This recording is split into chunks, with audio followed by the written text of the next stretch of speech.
So I have a new dash camera to share from Mangoal today. This one is an OEM style for the F150, and they do have some for other models of vehicles as well.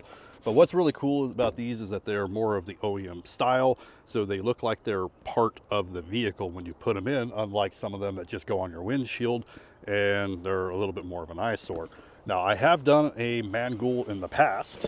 I did do a Mangoal a couple of years ago. It is still installed up there under my mirror. But we are going to install the newer version here. So inside we do have our installation stuff. We have our user manual. We got some zip ties. You got your rear camera to install. You have your little tools and your attachments and everything that you're going to need, along with cords. You have a 128 gigabyte SD card for it. So you have everything that you need. And then we have our main unit here. So we're going to get this installed. I got to get the old one down. I'll show you how easy it is to put these in. And yeah, we'll get some footage and everything and try it out. All right, so for the first thing, we got to get the old one out of here.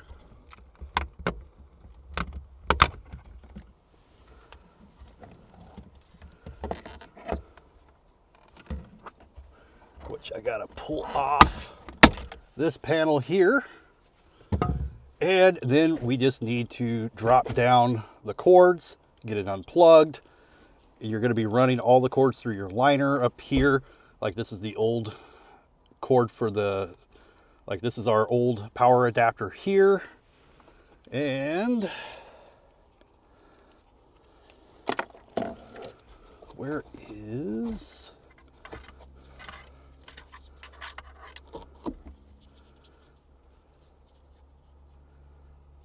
Okay, so we have our dash camera here. It's going to be pretty much plug and play. It's going to be really easy to install these. I do have to run, I want to get this old one out and I don't want to get those mixed up. They also do come with that adapter that's on here right now. So you're going to be able to attach this to your old mirror cord and then be able to plug this in easily, just like it was part of the vehicle the whole time. Since it is the same one, I'm going to go ahead and just stick with the one that's already in here.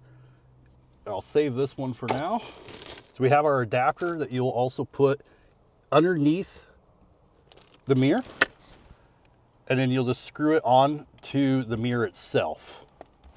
Let's see if I can get all that in there a little bit. So the little bracket right here, it's just going to screw right in. Pretty much the same thing. So I could probably actually just leave that one on there and just swap the cameras themselves. That'll actually be a lot easier. We also need to run our camera, so I'm going to go ahead and get that started, run it through the liner, get it installed, and then we'll start, and then we'll get everything connected, and then we'll give it everything a try. You will need to make sure that you run your cord where it's going to actually fit. This cord is actually pretty long too, so you can actually have this just have this close enough where this cord will reach and you won't have any issues. So the old model, you had just two wires. You had the one that connected to the rear camera, and then you had the one for the power. This one, we actually have a third one, and this has a wire for an optional GPS unit. I don't have the GPS unit, but you can get one and connect it to this wire. So that is one difference between the old version and the new version, besides just quality differences and like upgrades. So we're going to go ahead and we're going to get this dash camera plugged into the rear camera. I want to make sure that I have plenty of wire to go along, but we're going to go ahead and we're going to start feeding this through the liner, and then I'll connect it in the back and show it to you once I'm all done.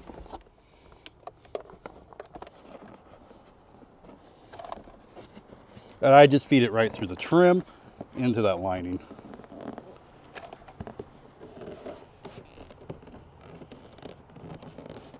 Now, one thing I actually like about their rear camera is that they have a little arrow pointing upwards. A lot of them don't have that. So usually before I stick it on, I'll power it up and make sure that it's good. I know like in a lot of the dash cameras in the software, you can also reverse them. So that's always an option.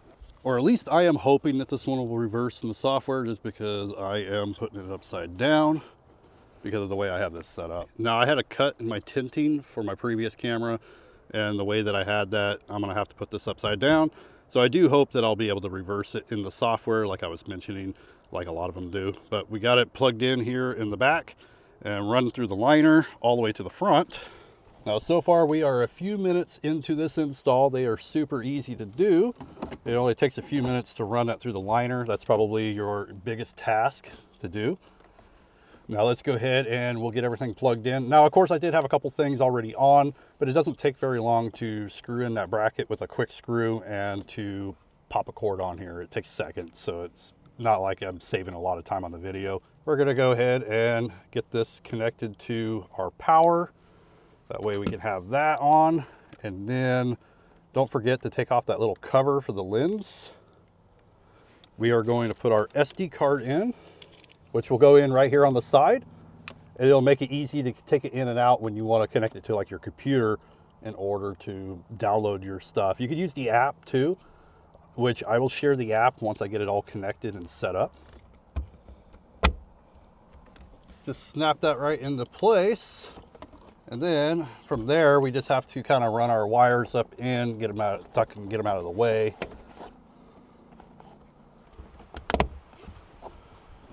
Pop that cover back in, just make sure your wires are kind of tucked out of the way so it fit. And now we're all connected. So all we need to do is fire everything up and test it out. All right, so I got everything connected and I got the app all set up and everything. Now I did realize that the camera, you can't flip it in the app, so you do need to follow that arrow. Because of where my cutout is on the tinting and stuff, I'm just going to leave it the way it is because I'd have to cut a new area and I don't want to do that. So what I'll do is I'll just flip it when I download it. All right, so we've used the dash camera now for a few days and I thought I'd be able to give you some footage and give you an idea of what everything looks like. So the first day that I had it installed, I did run a quick errand and I was able to get a little bit of footage. And that day it was a little bit sunnier, so I was able to get a little bit without all the rain. Now I did mount the camera in the rear upside down. I thought I'd be able to flip the orientation like you can with some software, but this one, it didn't allow me to do that, so I wasn't able to. Now, I did flip it back around after a couple of days. I did not cut a new hole in my tinting though, so it may be a little bit darker footage. Now, I did go on my trip and it was a little gloomy, a little wet, but it was still a pretty drive. Give you a different idea of what it looks like with different weather scenes. I also drove out on the beach to get a little bit of a different scenery look there. I'd say overall for nature, it's got a really nice picture to it.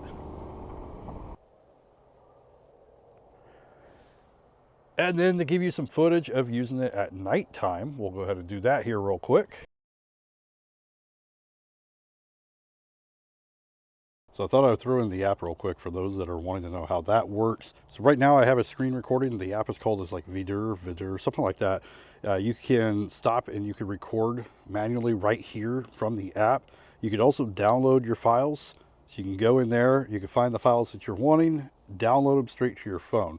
Now, I do find it easier to take the SD card and throw it in my computer, and that's just how I prefer to grab all of my videos, because I usually will grab them all at once. But if you're looking for just grabbing one, you can just go in here. And this one's actually not as slow as some of the dash cameras. I've seen it a lot slower than this. But let's say we want to go into something today. We could go there, we could download, we crop, screenshot, or we can delete that file.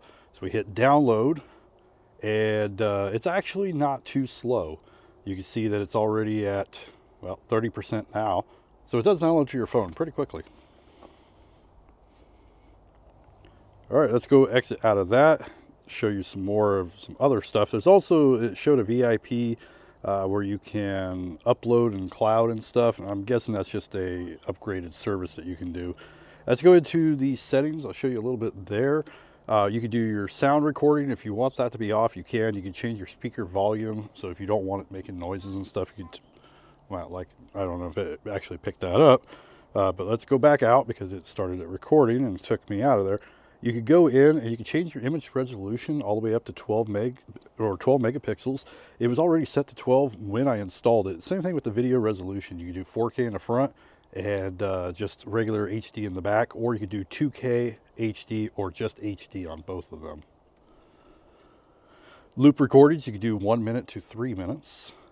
You could turn the timestamp on and off. You could also change your exposure compensation. So like the rear one with the tinting and stuff, I could always add a little exposure just to add a little bit of light to it. You got collision sensing, parking monitor collision detection, parking monitor duration.